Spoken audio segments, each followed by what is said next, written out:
Hey guys, it's me again, speaking member of the Couch Zenny team, and a dedicated Fate addict.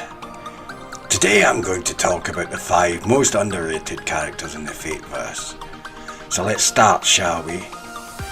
Number 5 on the list would be a certain Irish tomboy by the name Bazette Fraga McRemits.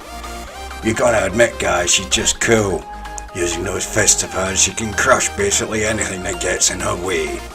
Channeling mana through them and crushing her enemies to death. Puh, you wouldn't want to become her enemy. And indeed the reason why I started watching Keelid Lina was whenever Bazette appeared she did something really cool. That girl can fight servants no problem and shatter even them to pieces. If she ain't badass, who is? Aside from her beastly strength, she has a very human personality.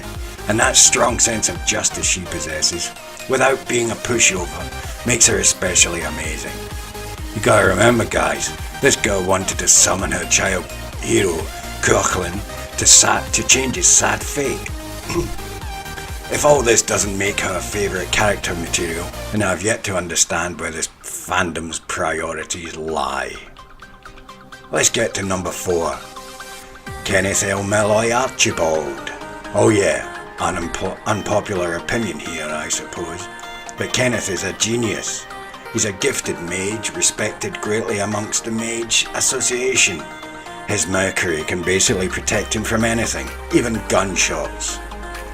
If it weren't for Kerry's cowardly tactics, he'd never have won against Kenneth. Then there's his personality, which is pretty cold towards his servant. But this coldness really is not Kenneth's fault alone. Dermot proved to be the real pain in his ass as a servant. Besides, Kenneth was trained like most mages to believe servants are mere tools. This doesn't excuse his behaviour, of course, but clearly with another servant on his side he could have established a better relationship, since clearly he's not a terrible guy. His good side is proven by how much he actually values his fiancée Solayu, who's connected to him via political marriage. And yet he's treating her better than Tokiomi, Kiri or Kerry treated their wives, even though they are supposed to love them. Ha! His nobility is quite similar to that of Arturia's, since he believes in winning by a just match between skilled mages. That's his whole purpose to be in war. Hands down to him for that. His fate was undeserved, but can't do much if Butcher is the writer, guys. Number 3. Tsuchiryu. Oh, I love this guy. How can he not be a fan favourite? First off, it's completely awesome how he can take on Magi with just his fists. He can basically butcher them with just his punches, strengthened by Medea. And look at those moves. He's a flawless hand-to-hand fighter. I totally love how he gives no fuck whatsoever about the Grail, but just agrees to fight in it for Medea. He's making her wish his own, and while he's cold on the outside, his determination to help Medea alone shows how good of a person he is. I mean, dude saved her, a stranger, when she was on the verge of death, and he expected nothing in return. That said, I'm more than interested to see him fight Kyrie at some point. It would be a heavenly fist fight. Number 2, Chiron. Oh yeah, my favourite Greek hero. The wisest and most just centaur among them. He's of great knowledge about many things, from fighting to astrology, from languages, philosophy to maths and physics. He raised many great students, amongst them 2 of the greatest Greek heroes, Achilles and Hercules.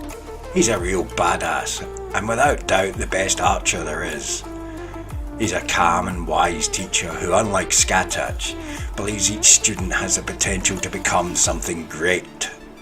This is proven when he accepts Jason as his student. He had no physical abilities and wasn't a fighter, so what Chiron worked on instead was his mind. This developed Jason into a cunning and clever sailor. I love how gentle and understanding he is of Fiore, and even though I'm not interested much in the Fate romance, if there was a ship I'd be into, it'd be Chiron and Fiore.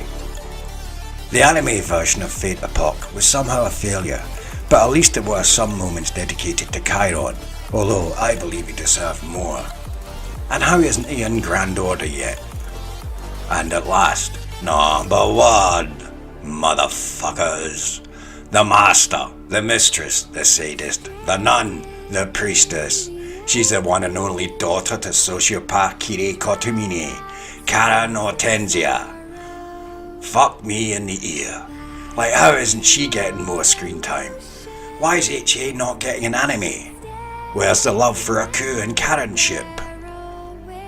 Admittedly, she doesn't have any physical abilities, nor is she a skilled magi, and yet she can with just her mere voice control Coughlin and even the King of Heroes.